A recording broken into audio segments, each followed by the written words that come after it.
la sesión discontinua. En este caso es uno de esos programas que quiere hacerlo, pero al mismo tiempo no quiere hacerlo. No quiere hacerlo porque la decepción, particularmente tanto para mí como para Jolí, fue en mayúscula y ahora entraremos en detalle. Vamos a hablar de Veneciafrenia. Veneciafrenia.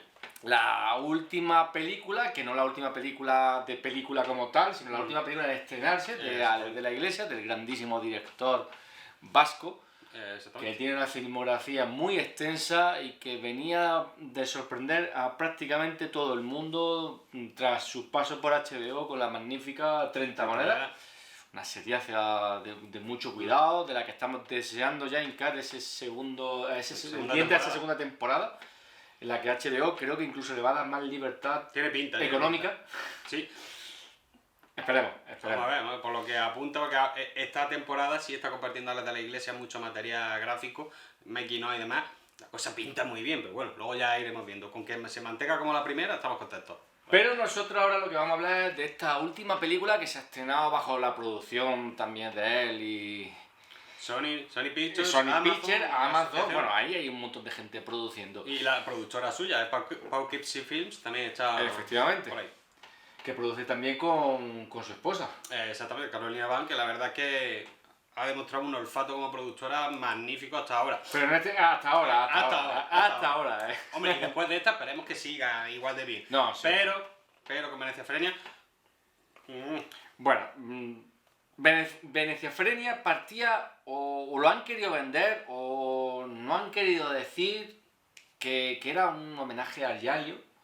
¿Cómo era? Es Yalo. Pero Yalo, bueno, tú ya dices Yalo siempre, ya se queda así. Pero mira que es más fácil decir Yalo que lo que yo digo. Me gusta complicarte. Vale, un homenaje al Yalo. Sí. Yalo, recordemos que es un género que surgió en Italia a finales de los 60, principios de los 70, que tuvo mucho furor, que incluso aguantó hasta los 80 y ya entró en declive, por decir, finales de los 80-90 aproximadamente. Un género muy característico, con grandes paletas de color, temática muy similar, asesino, investigación, cine negro, violencia explícita, sexo, etcétera, ¿no? Era un cine muy de explotación italiano, del que no tenía nada que envidiar al cine norteamericano, que de hecho lo que hacían muchos italianos era ir a rodar a Estados Unidos, pasar la producción como norteamericana, grabar con un montón de actores que cada uno hablaba como quería y luego colarlo. Bueno, eso es una pequeña... Un apunte sobre el Yalo. Y bueno, pues Veneciafrenia. Película que se supone que iba a caminar entre Yalo, slasher, y lo que hace es naufragar. Sí. Naufraga. A ver, lo primero es eso. Se ha vendido como eso, un homenaje al Yalo, al slasher estadounidense, una especie de mezcla de las cosas muy parecidas, realmente, en esencia.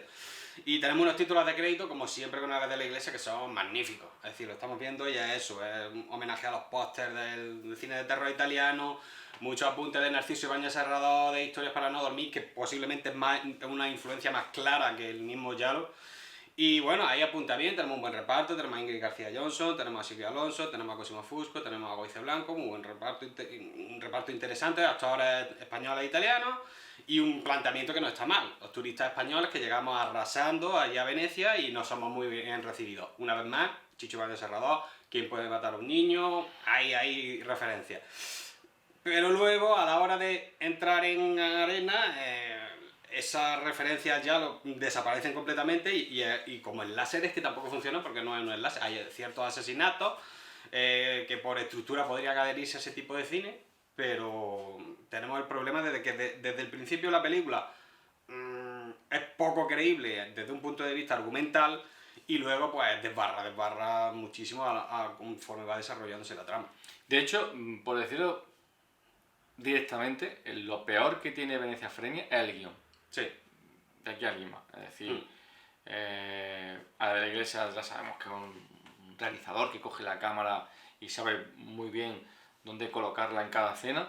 Tenemos a su... Jorge Guerrica Echevarría, que siempre, o casi siempre escribe con él. Sí, pero iba a hablar un poco del equipo técnico, ¿no? Bueno, sí, claro, sí. Gente con la que suele trabajar, ya digo, comentábamos antes Roque Baños, que también suele hacer la banda sonora. Es tremendo. Es decir, trabaja con un equipo ya muy experimentado, que llevan muchos años trabajando, y en este caso no sé si a lo mejor ha cambiado de director, la verdad que no lo he mirado, perdóname, el director de fotografía y editor, no sé si siguen haciendo lo mismo que en otras ocasiones. La cosa es que técnicamente bien. Sí. Tema de actores, vale, vamos con el tema de actores. Los actores no es que estén mal, el problema de los actores es que me vendan los actores como treintañeros, pero se comportan como 17añeros. Sí. Es decir, si esta historia transcurriera de unos niños que salen del instituto y se van de su viaje de instituto, para mí sería mucho más creíble por la forma de actuar que como los treintañeros que son. Y no estoy diciendo que sean treintañeros ya cuarentones, pero sí se supone que son unos treintañeros. Sí. Y ahora vamos a hablar un poco de la escritura de esos personajes. Pero bueno, a mí ya eso me descoloca. Pero insisto, el guión hace agua. Como tú decías, un planteamiento nulo. Y vámonos ya a esos personajes. Personajes que actúan como niñatos, pero que ya son gente de 30 años hacia arriba. A ver, yo comprendo que la esencia de la historia es esa. Alex de la Iglesia en la entrevista ha hablado de que es una sátira, es como una exageración, hasta ahí estamos. El problema es que creas personajes que resulten odiosos. Y resultan odiosos la mayoría de ellos, de los personajes, porque desde el minuto 1 están llevando a cabo acciones que no tienen pies ni cabeza. A nivel de escritura es un fallo bastante importante. Lo que pasa es que si ya coges unos personajes que de cara al público van a causar tantísimo rechazo, ese tipo de películas lo que hacen es, hasta en La Casa de Cera de John Michael Serra, es decir, cebarse en las escenas de asesinato con esos personajes. Pero es que ni eso nos entrega la de la Iglesia. Hay 3 asesinatos contados en la película, realmente uno solo destacable, que tiene que ver con un títere, y el resto es un solar en el que no hay casi nada. Es decir, el ritmo narrativo ya hemos dicho que falla, los personajes, por muy bien que lo hagan los actores, no conecta en ningún momento con ellos y tampoco los ves recibir el merecido que deberían recibir, de manera que es muy difícil. Yo por lo menos no pude conectar con la película. Claro, a mí lo que me pasaba cuando estaba viendo la película era que me recordaba mucho a un profesor que tuve yo de dirección, que en su momento, bueno, él venía sobre todo de ser un gran ayudante de dirección y de segunda unidad, y cuando le dieron la oportunidad de dirigir en España, porque había trabajado mucho en el extranjero, le dieron una película de terror, y me acuerdo que él nos comentaba como anécdota que él no había hecho nunca una película de terror rollo de slasher. Y dijo, bueno, pues ¿qué es lo que hay que hacer? Y entonces nos comentaba que fue al videoclub, se alquiló las 2 primeras de screen y dijo, vale, esto es el láser, ¿no? Pues adelante. Viendo Veneciafrenia me daba la sensación de que a la hora de escribir el guión, eso es lo que había hecho Alex de la Iglesia y... Sí, da esa impresión. Lo que pasa es que quiero decirte, porque yo pensaba, yo había un momento, no sé si se pasó a ti, yo hubo un momento que pensaba, digo, empieza la película y empezamos a ver esos personajes estereotipados al máximo, pero con la edad que tienen. Y yo pensando, bueno, digo, a lo mejor quiere jugar con esos tropos del láser para en un momento dado sorprendernos, pero no, o sea, estaba cogiendo, haciendo un láser de manual, es decir, ¿cómo se escribe un láser?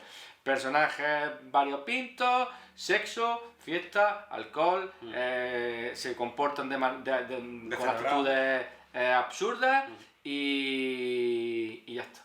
Sí. Y yo no me lo podía creer, yo estaba viendo y según pasaba la película yo pensaba que en algún momento iba a cambiar, me iba a sorprender y no. Fue decepcionante en ese sentido.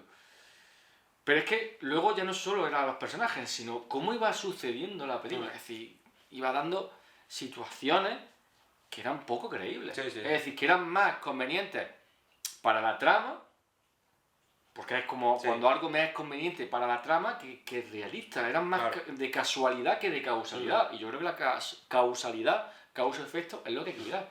Y yo no veía causa-efecto. No, y el problema está en que si ya quieres hacer una suspensión de la incredulidad y que la película sea una locura, pues haz una película loca de verdad, que sea irónica, que sea, porque es otra cosa que le falta mucho a la película, es el humor típico de Alex de la Iglesia, que yo por lo menos no lo encontré en ningún sitio.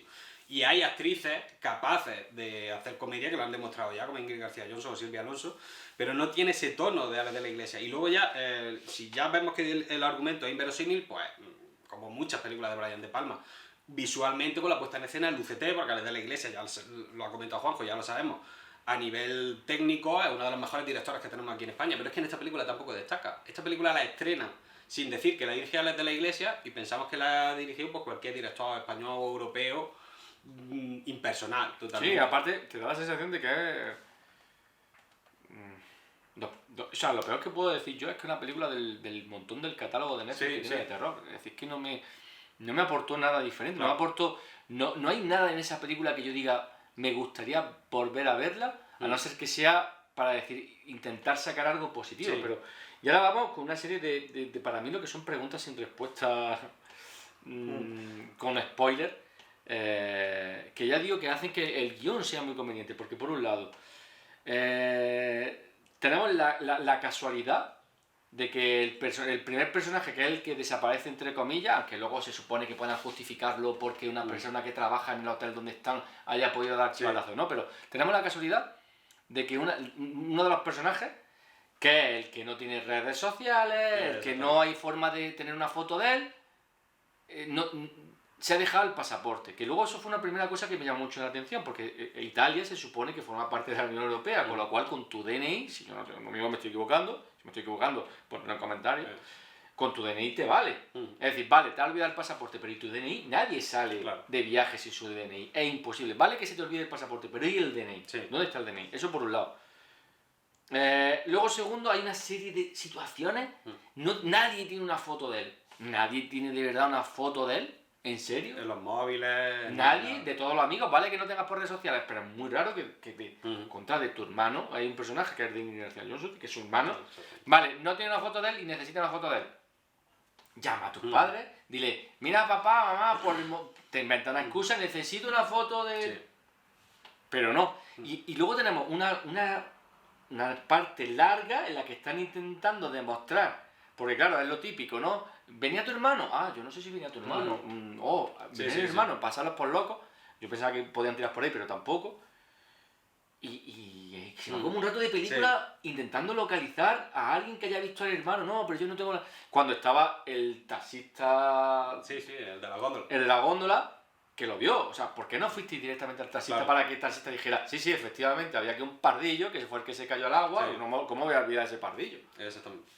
No, y luego hay otra idea de guión que se pueden justificar por la localización en la que estamos, en Venecia, que es lo típico de que los villanos de la película pueden cometer una atrocidad en público y asesinar a una persona, y como en Venecia está el carnaval y está toda esa teatralidad, pues la gente piensa que son performance callejeras. Hasta cierto punto eso en el guión se puede justificar. Pero luego hay otras situaciones en las que estamos en una escena en un ferry en la que también se comete otro asesinato, y no es que la gente o los turistas saquen sus móviles, aplaudan, es teatro. No, es que hay un momento en el que no reaccionan, ni miran.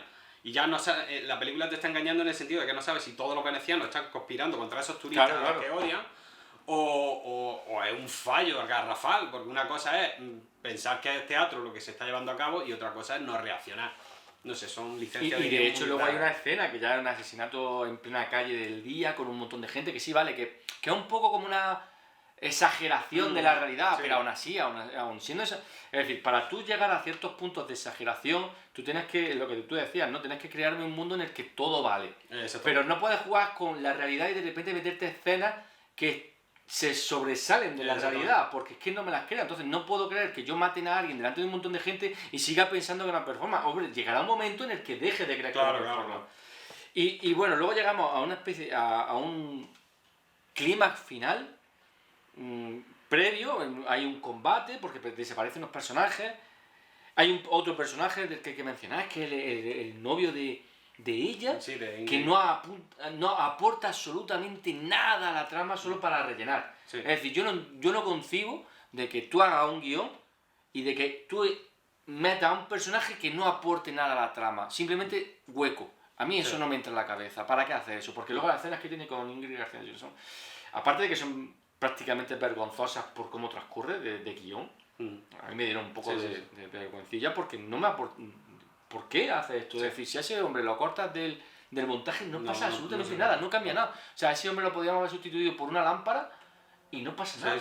Y no es que sea culpa del actor, sino del personaje, desde el papel no funciona, porque parece que desde el principio está justificada su presencia, porque luego va a aparecer en escena, pero lo que acontece luego no aporta nada a la película. Es que encima luego este personaje ve cómo una de las amigas de la protagonista muere brutalmente, pero luego va a su bola y lo que le pide es, bueno, vámonos de aquí, da igual a tu amigo. O sea, tu hermano que está desaparecido, nos vamos, no importa. Muy absurdo todo.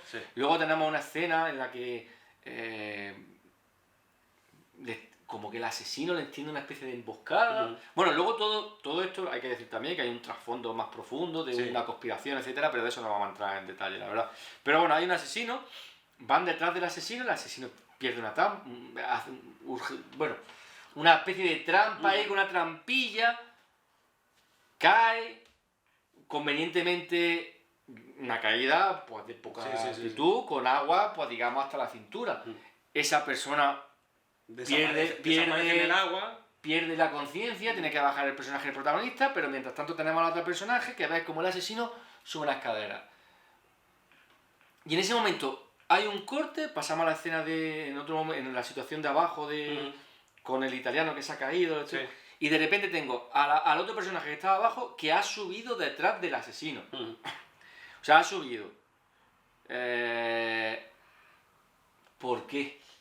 Sin armas, sin nada. No justifica. Es decir, sube, ¿por qué? Porque se me canta a mí que suba.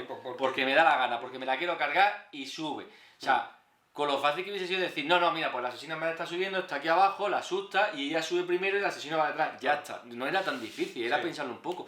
Por eso me sorprende la vagueza con la que está hecho el guión. Me sorprende mucho. Luego el personaje de Gracioso se cabrea y como se cabreaba por el asesino y hay unas peleas súper absurdas donde el asesino la podía haber matado 5 o 6 veces. No, y eso, y sobre todo lo que comentamos, que donde siempre funciona la de la iglesia, aquí no se luce. Es decir, ni siquiera en esas escenas físicas vemos a la de la iglesia, de la comunidad, incluso en el bar, que había una escena luego física en el foso muy potente. Aquí es que no hay nada de eso. A ver, Alex de la Iglesia está ahora a unos niveles de trabajo hasta los ojos. Terminó 30 monedas, se puso a rodar esta, después de esta hizo El cuarto pasajero con Blanca Suárez y Eduardo Fernández, que se estrena ahora, y ya está con la segunda temporada de 30 monedas. Posiblemente esta película la ha hecho para salir al paso, porque ahora con ella creó una productora que se llama The Fear Collection, que muchos directores españoles van a seguir haciendo otras películas. La siguiente es Venus, es una adaptación del Oscar con Jaume Balagueró dirigiendo y Esther Expósito del protagonista. Puede ser que haya sido un paso que tenían que dar para iniciar esta serie de películas, pero por desgracia para iniciar lo que va a ser ese sello no ha sido la mejor carta de presentación. No, desde luego. Es que es una película muy perezosa por parte de la iglesia, es como si la hubiese dirigido, es como, la tengo ya, venga, pero ya estamos comprometidos porque hemos buscado la financiación, venga, para adelante, ya está. Es como si hubiesen cogido una primera versión del guión y hubiesen dicho, esto mismo, venga, tira, para adelante y fuera. O sea, es como si le hubiese dado igual. Y luego volvemos a lo que le suele pasar mucho a la de la iglesia, que es que los finales muy anticlimáticos. Sí, pero es lo curioso, lo que ya te comentaba cuando hablamos de 30 monedas. A Alex de la Iglesia la queja que hay con sus finales es que son gran guiñolescos, son exagerados. Y tanto el final de 30 monedas como este lo que son es anticlimáticos, es decir, se ha ido al lado opuesto, porque tú ves el final de La bruja de Zugarramurdi y aquello es una orgía visual. Pero es que aquí. Pero bueno, ¿qué final?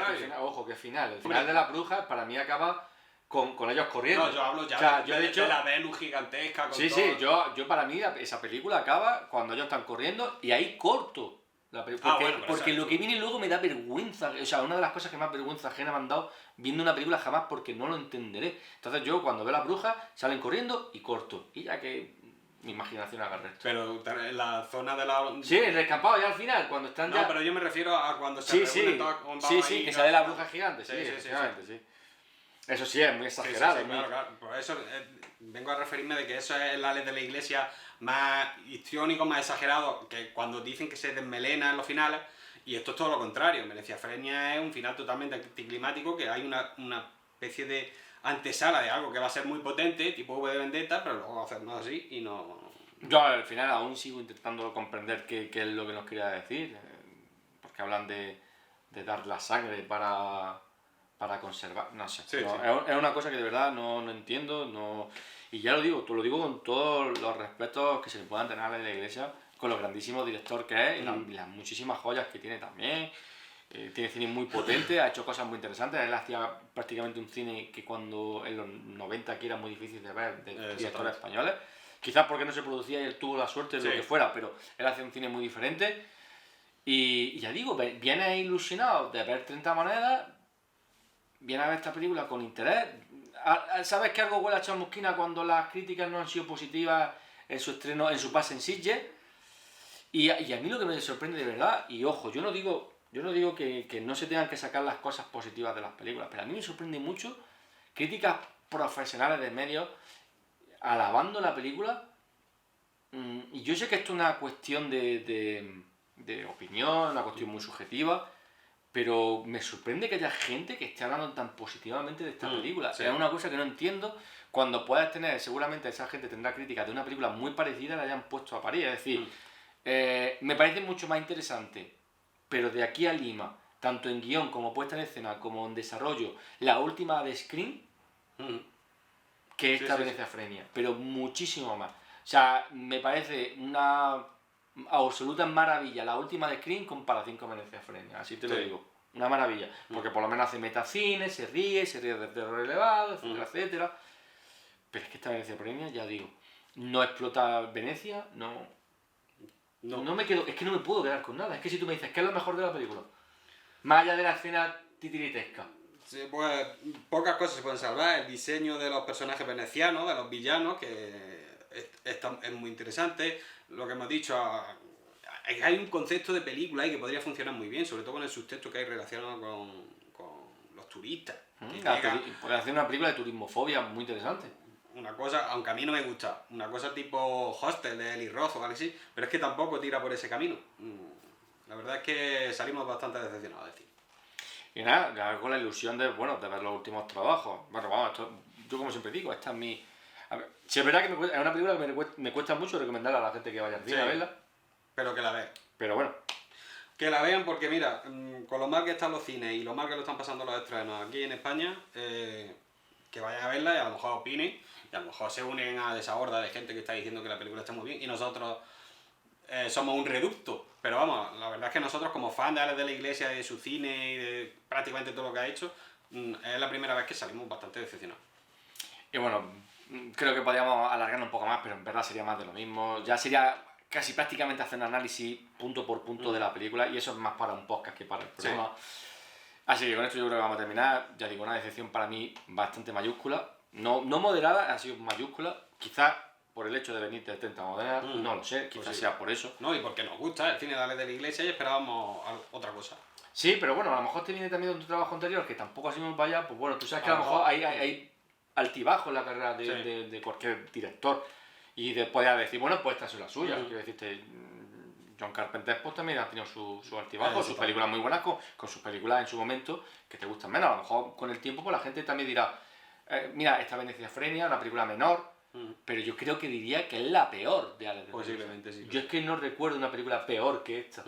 Porque alguien decía que estaba como en el club de los crímenes de Orwell, pero es que a mí los crímenes de Orwell me parece infinitamente más interesante. Bastante mejor. En fin, que ya digo, que sería ya... Otro comentario sería punto por punto, que lo mismo un día nos arrancamos Julio y yo, hacemos un podcast de estos de hora y pico que a la gente le gusta. Yo pensaba que no, pero a la gente le gusta escuchar un podcast de hora y pico. Y hacemos uno desgranando punto por punto. Sin más, ¿algo más que añadir? Nada. Lo que decimos, que la gente vaya al cine a verla, necesitamos gente que vaya al cine porque está la cosa fatal, y que opine y ya nos dejáis en comentarios si estáis de acuerdo con nosotros y decir que no tenemos ni puta idea y ya está. Es lo único que podemos decir. Sin más, y si Alex de la Iglesia no quiere decir algo, pues también. Exactamente.